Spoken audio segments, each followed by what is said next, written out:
श्री शिवाय नमस्तुभ्यम। जय महाकाल। जैसे कि हम सबको मालूम है कि 12 अप्रैल को हनुमान जयंती का बहुत ही पावन सा पर्व है। साथ ही साथ 12 अप्रैल को चैत्र माह की पूर्णिमा है और ये चैत्र माह की आखिरी पूर्णिमा है। तो इस दिन दो महासंयोग एक साथ पड़ रहे हैं। तो इस महासंयोग पे आप ऐसे कौन से उपाय कर सकते हैं जिसमें आपको बजरंगबली का भी आशीर्वाद मिले, महादेव का भी आशीर्वाद मिले और सत्यनारायण स्वामी का भी आशीर्वाद मिले। क्योंकि जिस दिन पूर्णिमा होता है उस दिन सत्यनारायण स्वामी का ही वार होता है और सत्यनारायण स्वामी की हमें कथा सुनना चाहिए। उस दिन हमें सत्यनारायण की कथा अपने घर पे अवश्य से कराना चाहिए। जैसे कि मैंने बहुत सारे पूर्णिमा पे करने वाले बहुत सारे उपाय आपको बता रखे हैं। यदि आप मेरे चैनल पे नए आए हो तो सबसे पहले चैनल को सब्सक्राइब करो, लाइक करो और ज़्यादा से ज़्यादा शेयर करो। और पिछला जो वीडियो है पूर्णिमा से जो भी हैं आप जाके मेरे चैनल पे सर्च करके देख लीजिएगा। चैनल का नाम है प्रदीप मिश्रा जी उपाय 02 और आप मुझे सपोर्ट कीजिए, मुझे आपकी हेल्प की आवश्यकता है। तो चलिए हम बात कर लेते हैं पूर्णिमा के दिन आप ऐसे कौन से उपाय कर सकते हैं जिससे बजरंगबली जी को प्रसन्न किया जा सके। देखिए इस दिन तो सबसे पहले तो मैं आपको यही कहूँगी कि आप बिस्तर से उठते ही श्री राम जी का नाम लेना प्रारंभ कर दीजिए। क्योंकि यदि आप राम भगवान का जितना नाम लेंगे, जितना जप करेंगे, सीताराम जितना बोलेंगे, हनुमान जी उतना ही प्रसन्न होते हैं। वो उतना ही प्रसन्न होते हैं और उतना ही आशीर्वाद देते हैं। जैसे कि हम सबको मालूम है कि 12 अप्रैल को चैत्र पूर्णिमा है। तो इस दिन आपको सुबह ही गंगा का जल मिश्रित जल से स्नान करना है, अपने घर के द्वार पे जल छीटन करना है। साथ ही साथ आपको इस दिन लाल वस्त्र अवश्य से धारण करना चाहिए। इस दिन आपको पूर्णिमा का यदि आप व्रत रहते हैं तो व्रत का संकल्प ले लीजिएगा। और चलिए तो हम उपाय के बारे में बात करते हैं। देखिए ऐसा कहा जाता है कि इस दिन बजरंगबली का पूजा विशेष रूप से किया जाता है, सिंदूर चढ़ाया जाता है। यदि आप चाहते हैं तो एक दिन पहले आप चोला का सामान छोड़ सकते हैं। किसी भी मंदिर पे अपना नाम और गोत्र बुलवा के आप चोला अवश्य से चढ़ाएं। शनिवार का दिन है, बहुत ही शुभ दिन है। इस दिन आपके जीवन के जितने भी कष्ट हैं, दुख हैं, तकलीफ हैं वो दूर हो जाएंगी। बस चोला चढ़ाने मात्र से आपकी जो जीवन की बाधाएं हैं वह दूर होने लगती है, रुकावटें दूर होने लगती है, जीवन में तरक्की होने लगता है। तो इस दिन आप चोला अवश्य चढ़ाएं। बजरंगबली को सिंदूर अवश्य से अर्पण करें। बजरंगबली को यदि आप वस्त्र अर्पण कर रहे हैं तो लाल वस्त्र अर्पण करें। बजरंगबली के जैसे बहुत सारे लोगों को मैंने देखा हुआ है, बहुत सारे मंदिरों में देखा हुआ है कि उनकी जो आंखें होती हैं वो चांदी की होती है। तो इस दिन आप चांदी के नयन बजरंगबली को समर्पित कर सकते हैं, चांदी के तिलक आप बजरंगबली को समर्पित कर सकते हैं, बहुत ही शुभ माना जाता है। चलिए साथ ही साथ बात कर लेते हैं कि इस दिन आपको भोग में क्या बजरंगबली को समर्पित करना चाहिए। तो सबसे ज़्यादा प्रिय भोग होता है उनको गुड़ और चना का। तो इस दिन आप बूंदी के लड्डू, गुड़ और चना अवश्य से बजरंगबली को समर्पित करें। ऐसा माना जाता है कि इस दिन आपको जो हम पूड़ियाँ बनाते हैं उस पूड़ियों को बनाने के बाद उसे टुकड़े टुकड़े करके उसमें बतासा मिक्स करके आपको बजरंगबली को भोग में लगाना चाहिए। यह उनको अति प्रिय है। साथ ही साथ यदि आप कंडे का आप दीप देते हैं, जैसे बोलते हैं ना कि हवन करते हैं कंडे में, तो उसी बताशा और थोड़ा सा उस पूड़ी को आप भोग के रूप में ज़रूर से डालें। तो इससे पितृ भी प्रसन्न होते हैं और आशीर्वाद देते हैं। साथ ही साथ मैं आगे आपको बताते चलती हूँ कि जैसे आप बजरंगबली को भोग लगाएं तो आप तुलसी के पत्र डालकर ही उनको भोग लगाएं। तुलसी के पत्तों की माला इस दिन आपको अवश्य बजरंगबली को समर्पित करना चाहिए। 21-51 जितना आपसे बन सके उतने पत्तों की माला बजरंगबली को आप समर्पित करें। आंकड़े के पेड़ को पत्तियां आपको बजरंगबली को समर्पित करना चाहिए। 108 पत्तियां ले लीजिए आप।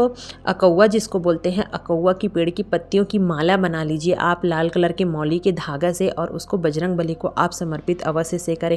ऐसा बोला जाता है कि 21 बेल पत्र उसका एक माला बना ले और बजरंगबली को इस दिन आपको समर्पित करना चाहिए। बजरंगबली साक्षात कलयुग के देवता हैं। ऐसा माना जाता है कि वो आज भी हैं और हम जो बोलते हैं, हम जो करते हैं वो हमें ज़रूर से प्राप्त कराते हैं। श्री राम जी का नाम सुन के ही वो प्रसन्न हो जाते हैं। ऐसा मैंने सुना है बहुत सारे ब्राह्मणों के मुंह से और जो भी हमारे जो गुरुजन उनके मुंह से मैंने सुना है कि जहाँ पे रामायण होता है वहाँ पे साक्षात बजरंगबली आके वास करते हैं। उन्होंने स्वयं ही कहा है जहाँ पे रामायण होगा, सुंदरकांड होगा, वहाँ पर मैं स्वयं ही आके वास करूँगा। तो इस दिन आप सभी से मैं निवेदन करूँगी कि अपने घर में या मंदिरों में आप रामायण जरूर से रखवाएं, सुंदरकांड जरूर से रखवाएं। इस दिन आपको हनुमान चालीसा का पाठ अवश्य से करना चाहिए, बजरंग बाण का पाठ अवश्य से करना चाहिए, हनुमान अष्टक का पाठ अवश्य से करना चाहिए। साथ ही साथ इस दिन आपको बजरंगबली के 12 नाम अवश्य से लेना चाहिए। देखिए 12 नाम आपको कम से कम 12 बार अवश्य से लेना चाहिए। ऐसा बोला जाता है कि जब हम सुबह उठते हैं तो बिस्तर से नीचे उतरने से पहले ही 12 नाम बजरंगबली के अवश्य से हमें लेना चाहिए। यदि आपको 12 नाम नहीं मालूम है तो स्क्रीन पे आपको दिखाई दे रहे हैं, आप 12 नाम का जब अवश्य से करें या गूगल पे आप सर्च कर लेंगे तो 12 नाम आपको मिल जाएंगे। इस दिन 12 नाम आप 12 बार अवश्य से पढ़ें। इस दिन आप केला का भोग लगा के बंदरों में ज़रूर से बांटें। बंदरों को आप उस दिन बंदर का दर्शन करना भी बहुत शुभ माना जाता है। इस दिन आपको चमेली के तेल का दीपक आपको बजरंगबली के सामने ज़रूर से, गोल बाती का दीपक आपको ज़रूर से समर्पित करना चाहिए, चाहे आप मंदिर में करें चाहे आप घर में करें। देखिए जब आप कोई भी पाठ पढ़ते हैं बजरंगबली का, जैसे आप रामायण कर रहे हैं, करवा रहे हैं, या सुंदरकांड पढ़ रहे हैं या करवा रहे हैं, या आप हनुमान चालीसा पढ़ रहे हैं, तो आपको चमेली के तेल का दीपक पहले वहाँ पे जला लेना है, तभी आप करें। चाहे तो आप घी का दीपक भी जला सकते हैं। जैसे अब हनुमान जी के 12 नाम आप पढ़ने बैठ रहे हैं 12 बार, तो आप चमेली के दीपक जला के पढ़ें। इससे आपको और भी ज़्यादा आपको फल देखने को मिलेगा। बहुत ही छोटे छोटे से उपाय हैं जिसे करके हम बड़े से बड़े लाभ प्राप्त कर सकते हैं।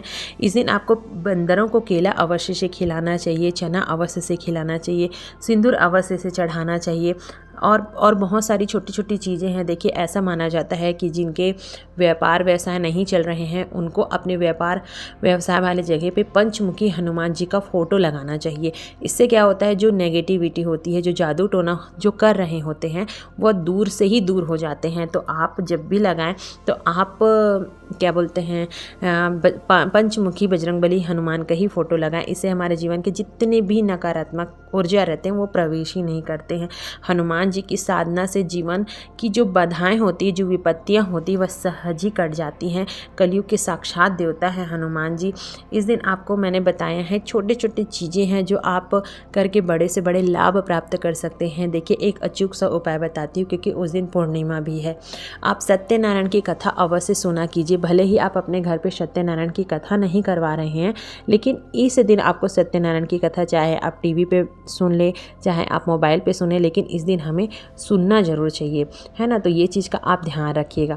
साथ ही साथ मैं आपको एक उपाय बताते चलती हूँ जो कि पूज्य गुरुजी पंडित प्रदीप मिश्रा जी के कथाओं पे हमने सुना है, सुनते आ रहे हैं, और उनके जितने भी उपाय जिन्होंने किए हैं उसके लाभ अवश्य से हुए हैं।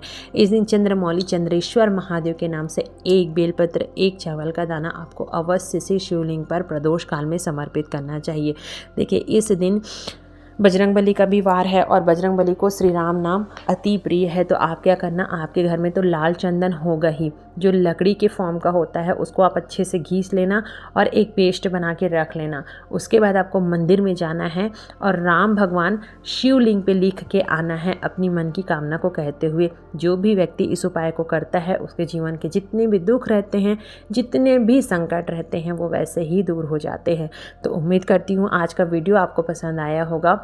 इस वीडियो को प्लीज़ ज़्यादा से ज़्यादा लोगों तक शेयर कीजिएगा। साथ ही साथ पूर्णिमा का और भी वीडियो मैं बताते जाऊंगी, क्योंकि 12 तारीख को है, और आप इस वीडियो को ज़्यादा से ज़्यादा लोगों तक शेयर अवश्य से कीजिएगा।